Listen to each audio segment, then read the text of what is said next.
What's up, everybody? Welcome back. It's Big Cat here, DP, with another video for you. This one's a little different. I just wanted to go through to say, hey, it's Monday the 18th. We're 10 days after the official release of Double Masters 2022. Been putting on a lot of content for that on my channel so far, and I'm gonna do another box opening here in a little bit, but I wanted to do something interesting today. What I kind of wanted to look at was, usually the week after the release is when prices really start to flood the market and actually drop. It's usually a great time to buy singles, and I've got some info here for you in regards to that. But also, this product has had so much variance in pricing, and it's been wild to get it, and we're seeing some unique things happen. So to dive right in, namely, we're seeing the box prices stabilize, and in the case of the collectors, drive way up. I've got some insights for you there, but it's about 8:30 p.m. on the West Coast. At about 8 o'clock, I started pulling data. Let me turn my light ring off here. I'm not shooting a makeup pro tip or anything, just doing another DP little card video, but what I got for you here. So you can see right now at about this time, I was seeing collector's boxes on TCG Player, $331.93 with shipping included.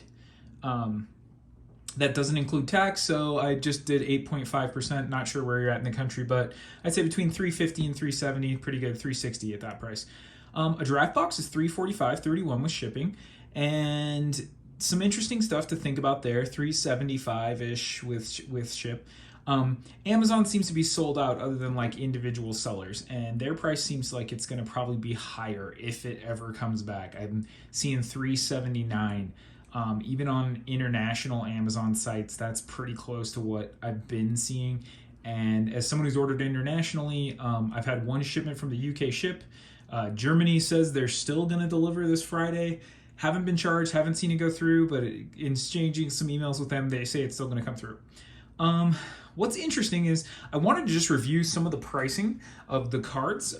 Just looking at the rares that I opened, and my draft box isn't even comprehensive. I just threw what I could see in my video quickly. There's probably some more tidbits in there. Anything worth more than $1, just wanted to go through the price. So you can take a look at this and pause this if you want. Some big things that I noticed for trends. First of all, my first collector's box, the one that has 4 Force of Negations. If you haven't watched that video yet, go take a look on the channel. Approximately the value of singles is 501, and I'm taking away anything that wasn't worth $1 there in the foil slot. Etched foils seem to be performing incredibly well. Even a Dauntless Escort is $1.50. Etched Fiery Justice is not, but 501. The big thing I would say is to take a look at collectors number 2. Things like an Etched Argent is $350. Etched MEL or Etched Yeheni Undying Partisan $6. Those are like dollar rares otherwise. That box only came to $270, and the big hit in there was a full art foil Dockside Extortionist. So just some big things I would say there on this collector's product. The box price is skyrocketing. These were easy to get even a week ago at about, still I was seeing them for $270. They seem to be $330 and going up, and I would say you can see that variance. I mean, just from those 2 sample boxes, we're going to look at a mean that's probably somewhere closer to $350 on its way to $400 in EV. That would suggest to me that these are going to keep going up. And yeah, $250, $270, those were stagnant for a while these were just going price mad. These are starting to come back down. This $345 is pretty accessible. I know that's way higher still than someone would want. When I opened my box, and again, this wasn't comprehensive, I had figured a price of about $568.25. Now, half of that's coming from, I got a full art Imperial Seal. So high variance. But a foil Force of Negation, a Dockside Extortionist, Food Chain, Crucible of Worlds, Smothering Tithe, some other big hitters in there to really drive the price up. Even a card that I think is garbage, Warrior's Oath, $17 right now. So what I wanted to say was, just a couple things. This is kind of like a Monday market price check at the time when prices would be the most stable. We got our queen of dollars and dealings, Liliana, up there. She's on the box. It's her set. It's her world. We just live in it. And you can see even that, what is it? An etched lily was going for $62 right now. And I think that Liliana was like, what, 17, 18 before in normal. So, I think there's a ton of variance. A couple observations really quick. The etched cards, if it was playable at all, now that they've made a new super premium version of some of these cards, way high. Full art foils of some of these cards, way high. But what I'm starting to see, and I think is important for everyone to be aware of if you're an investor, Crucible of Worlds, $25. That seems really cheap. Food Chain, $38. Smothering Tithe, $28. The cards that are not in this fancy, foily, extra rare, textured, etched, call up your family and let them know you're taking out a loan type level, are actually getting crushed. And what's sad is it's not these ridiculously high ones. It's not Imperial Seal. I mean, it is relatively, but like Force of Negation holding pretty strong. And that, I think, is the most pricey rare. So just some advice out there for everybody. Be aware. Rares, there's a ton of rares and a pretty good level of chaff mythics that are commander reprints. When they aren't foil, when they aren't fancy, it's kind of hard. Phyrexian Altar, $35 right now.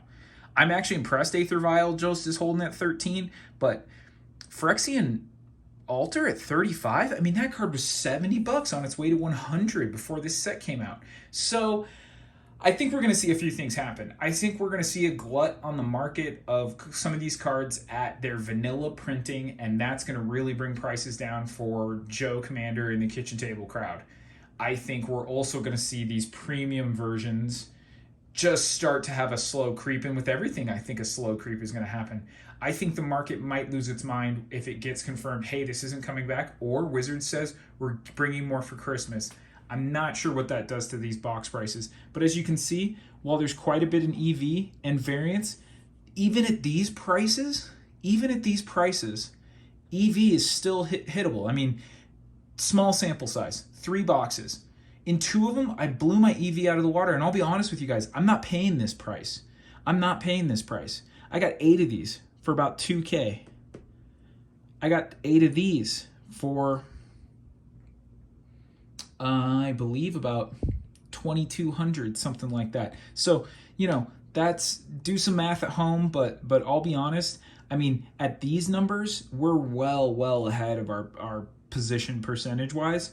And at these numbers, it's almost ridiculous. And so at this point with the market, generally 1 week into a set is where you should be buying cards to speculate on them because of how the prices are. Not the time when you should be liquidating heavily unless something's already taking over standard. But this is a double Masters product. It's not going to work like that. These formats are modern. These formats are, dare I say it, vintage with Balustrade Spy and Commander. These are these eternal formats. And so cards I haven't seen yet, Consecrated Sphinx, some more of the Eldrazi's. I was interested. That full art foil Emrakul is only $34. That brought his price way down to earth, and that's the foil full art. So I would say for certain cards that were probably in the $50 range, their prices seem to have gotten really flattened. For some of these other ones, it's just making a card that who knows. And again, who knows? Maybe it's because etched Force of Negation, these etched cards, these full art foils, there's so few on the market. There's so few made that their prices are going crazy right now. But I would say it's a really interesting time, and that's part of why I wanted to do just a little Monday market price check and just say, where are things right now? Because it's such a fascinating time with this product. It's a phenomenal product. It's a blast to open. People are excited. It's putting great cards into people's hands. And as you can see, even 270, 90, that's someone just hitting their EV right on top. I'm not talking any commons and uncommons. I'm just talking the rares from a collector's booster. If you start looking into, all these foil extended art, bounce lands and things are $1 or $2 or $3.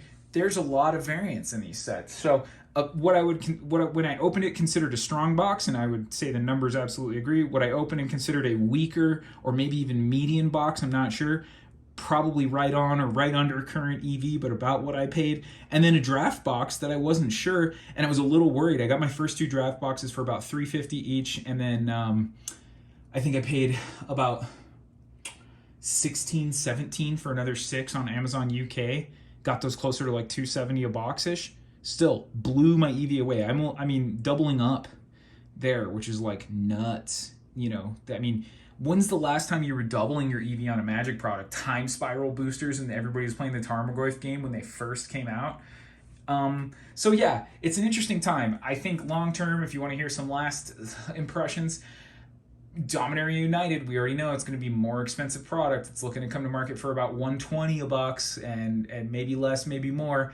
I'm not sure if I'm going to pre-order. I don't know how it's going to do. If you look at the rest of 2022 and the tail end of 2021, the product's been a little soft. Kamigawa, Streets of New Cap, Strixhaven, Crimson Vow, Midnight Hunt, Kaldheim. I mean, some of those are just starting to firm up. Most of those are going out of print already. AFR and Strixhaven and Crimson Vow and Midnight Hunt are all already out of print, I believe. I think Kaldheim's going out of print right now. So it's a really interesting time as a collector and investor, but I would say Double Masters is going to be a wild, wild ride. Just wanted to make a time capsule. I'm getting ready to pretty much just clean my hands of opening any more boxes. I'm going to shoot my last one tonight. If my Germany order comes through, I might do a couple more. Otherwise, I'm kind of ready to sit tight and see what happens to the prices of these cards and these boxes long term, because I don't think the final die has been cast, and a restock and a reprint will probably keep things where they're at. I think card prices will drop and maybe boxes will drop, but again, the scarcity and the FOMO, they're probably going to put a pretty good basement on sealed product. Meanwhile, if we don't see that, guys, this is just going to creep back. Aether Vials aren't going to sit at 13 bucks forever. Conqueror's Flails aren't going to sit at 5 forever. You know, Marchesa at $2. Some of these cards are going to just keep creeping back up unless they keep getting reprinted again. I think it's those $10, $5, $20, $30 cards that are going to get their prices absolutely flattened. And I think some of these big baddies are just going to become a super expensive version. You know, the next foil Alesh Norn that just is like worth a bunch of money forever in its original version. So shop wise, be smart, and take a look. It's now's a good time to cherry pick some singles, and otherwise I don't know what to think, because if you're already in FOMO, you're already kind of desperate to look and get this product, and there's a ton of listings, but as you can see, people are already out there flipping. I mean, if they were buying at $250 to 270 to 280 on this product, they're making a nice 25% return on you right here, right now, easily.